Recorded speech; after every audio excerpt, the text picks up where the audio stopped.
हाँ दिया था, लेकिन उस दिन तुम बच गए थे। आज तुम नहीं बच सकते। हिंदी सिनेमा के एक स्टार कलाकार जिनके पर्दे पर आते ही दर्शकों में सन्नाटा पसर जाता था। तुम्हारे पास यही क्या? नंगा नहाएगा क्या और निचोड़ेगा क्या? तुम्हारे ऐशो आराम के लिए। जिनकी गिनती उन खूंखार विलेंस में होती है जिन्हें दर्शक असल विलेन समझने लगे थे और इन्हें देखते ही लोग अपनी बहन बेटियों को छुपा लिया करते थे। अरे अगर शर्म आती होती तो इस पोजीशन पर कैसे पहुंचते हैं? बॉलीवुड में हीरो और विलेन ऐसे किरदार हैं जो एक दूसरे से बिल्कुल विपरीत होते हैं। इस समय तो विलेंस भी बेहद हैंडसम हुआ करते हैं जिन्हें देखकर ये अंदाजा लगा पाना बेहद मुश्किल होता है कि ये विलेन होंगे। लेकिन आज हम बात कर रहे हैं गुजरे जमाने के एक ऐसे विलेन की जिनकी खतरनाक हंसी और धमाकेदार एंट्री से दर्शकों में खौफ पैदा हो जाता था। मदन की शादी तो हर रात होती है, लेकिन तुमसे 59 साल तक सिल्वर स्क्रीन पर विलेन बनकर राज करने वाले वो एक्टर जिन्हें most handsome villain of Bollywood का खिताब मिल गया था। सरकार तुम्हारी मांग पर विचार करेंगे। नहीं, एक पाई नहीं बढ़ाएंगे हम।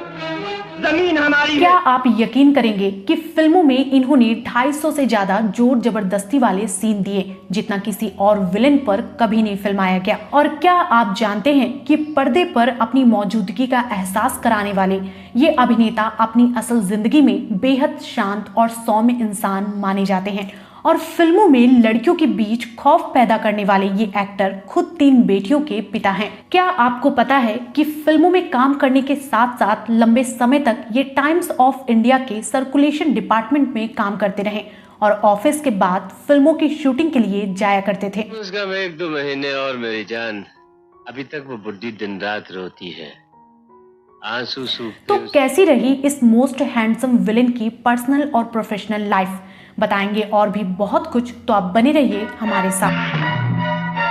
10 लाख। आज हम बात कर रहे हैं प्रेम चोपड़ा की, जिनकी एक्टिंग, डायलॉग डिलीवरी बेहद शानदार हुआ करती थी। प्रेम नाम है मेरा, प्रेम चोपड़ा। और उनकी यही खूबी उन्हें औरों से अलग बनाती थी। यही वजह रही कि बहुत कम समय में उन्होंने वो मुकाम हासिल किया जो बहुतों का सपना होता है। 60, 70 और 80 के दशक में ये हिंदी सिनेमा के सबसे मशहूर विलेन की लिस्ट में शामिल रहे और अपने दमदार अभिनय से फिल्मों में जान डाल दिया करते थे। हमारा दुश्मन एक है, उसे बर्बाद करने के लिए हम दोनों को एक हो जाना चाहिए। बताया जाता है कि प्रेम चोपड़ा पर 250 से ज्यादा जोर जबरदस्ती वाले रोल फिल्माए गए, जो कि शायद अपने आप में एक रिकॉर्ड है। फिल्मों में उनके जोर जबरदस्ती वाले किरदार को देखकर असल जिंदगी में भी प्रेम चोपड़ा को देखकर लड़कियां डर जाया करती थी। सांप हमेशा टेढ़ा चलता है, लेकिन जब अपनी बिल में जाता है ना तो सीधा जाता है। प्रेम चोपड़ा का जन्म 23 सितंबर 1935 को लाहौर में हुआ था। ये वो वक्त था जब भारत का बंटवारा नहीं हुआ था। बंटवारे के बाद इनका परिवार शिमला शिफ्ट हो गया। इनके पिता एक IAS ऑफिसर थे। शिमला में ही इनका बचपन गुजरा और इनकी स्कूलिंग भी शिमला से पूरी हुई। प्रेम चोपड़ा 5 भाई थे और इनकी एक बहन भी थी। मुंह के कैंसर की वजह से इनकी मां का निधन बहुत जल्द हो गया था। मां की मौत के बाद इन्होंने अपनी बहन को काफी सपोर्ट किया। प्रेम चोपड़ा कॉलेज के ड्रामा में हिस्सा लिया करते थे और इस तरह से थिएटर और एक्टिंग की तरफ इनका झुकाव होने लगा। हालांकि इनके पिता चाहते थे कि प्रेम उनकी तरह ही IAS ऑफिसर या डॉक्टर बने। ऐसा इसलिए क्योंकि उस समय फिल्मों में काम करना अच्छा नहीं माना जाता था। लेकिन एक दिन जब उन्होंने अपने बेटे को मंच पर अभिनय करते हुए देखा तो वो चौंक गए और प्रेम से काफी खुश हुए और उसी के बाद उन्होंने अपने बेटे को मुंबई जाने की इजाजत दे दी। लेकिन यहाँ काम मिलना इतना आसान नहीं था। ना जाने कितने युवा अपने सपनों को पूरा करने के लिए यहाँ पहुँचते हैं, जिनमें से कुछ ही लोगों को कामयाबी का स्वाद चखने को मिलता है और बाकियों को खाली हाथ वापस लौटना पड़ता है।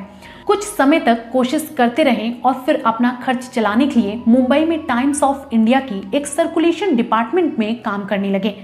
अपनी नौकरी के साथ साथ प्रेम अपने एक्टर बनने के सपने पर भी पूरा फोकस कर रहे थे और कई स्टूडियो के चक्कर भी काट रहे थे।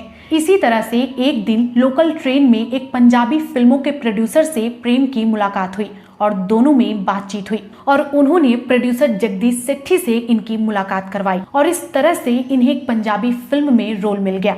इसके बाद इन्हें एक हिंदी फिल्म में भी काम मिला जिसमें इनका एक छोटा सा रोल था, पर इस फिल्म से प्रेम चोपड़ा के करियर को कोई फायदा नहीं हुआ। इस बीच इनकी और भी कई फिल्में आईं, लेकिन ये कुछ खास नहीं रही। इसके बाद एक फिल्म आई पुकार, जिसने इनके करियर को सफलता का स्वाद चखाया। Good evening mister Montero. Good evening. Viva Portugal. लेकिन इसके बाद भी प्रेम चोपड़ा ने अपनी नौकरी नहीं छोड़ी। जब इन्हें पूरी तरह से फिल्मों में अपना करियर नजर आया, तब जाकर इन्होंने अपनी जॉब छोड़ी। ऐसे तो इन्होंने सैकड़ों फिल्मों में विवादित सीन दिए हैं, लेकिन 70 के दशक की एक फिल्म में इन्हें हीरोइन के गुस्से का शिकार भी होना पड़ा था। दरअसल एक फिल्म में प्रेम चोपड़ा को पीछे से आकर हीरोइन को दबोचना था। बार बार सीन करने के बाद भी हीरोइन सही एक्सप्रेशन नहीं दे पा रही थी। आखिरकार एक और टेक हुआ और मन मुताबिक सीन शूट किया गया, लेकिन हीरोइन को प्रेम चोपड़ा का बर्ताव सही नहीं लगा और उन्होंने डायरेक्टर से उनकी शिकायत कर दी। जिसके बाद एक थप्पड़ का सीन शूट होना था, जिसमें एक्ट्रेस ने इतनी जोर से प्रेम चोपड़ा को थप्पड़ जड़ दिया कि वहां मौजूद लोग भी सन्न रह गए। ये थप्पड़ उसने तुम्हारे मुंह पर नहीं मारा है, हमारे मुंह पर मारा है।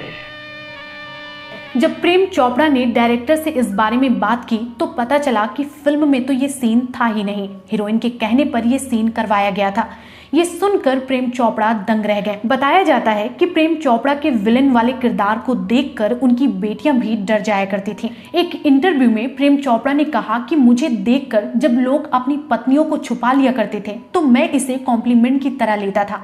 मैं सोचता था कि मैं अपना काम बहुत अच्छे से कर रहा हूँ। बताते हैं कि असल जिंदगी में प्रेम चोपड़ा बेहद शांत और सरल इंसान हैं। फिल्म इंडस्ट्री में इनका कभी भी किसी के साथ कोई विवाद नहीं हुआ और ना ही कभी इनके अफेयर्स की खबरें आई। ये अपनी पत्नी के प्रति हमेशा ईमानदार रहे, जो शूटिंग खत्म होने के बाद सीधे अपने घर आना पसंद करते थे और अपनी पत्नी और बच्चों को पूरा वक्त देते थे।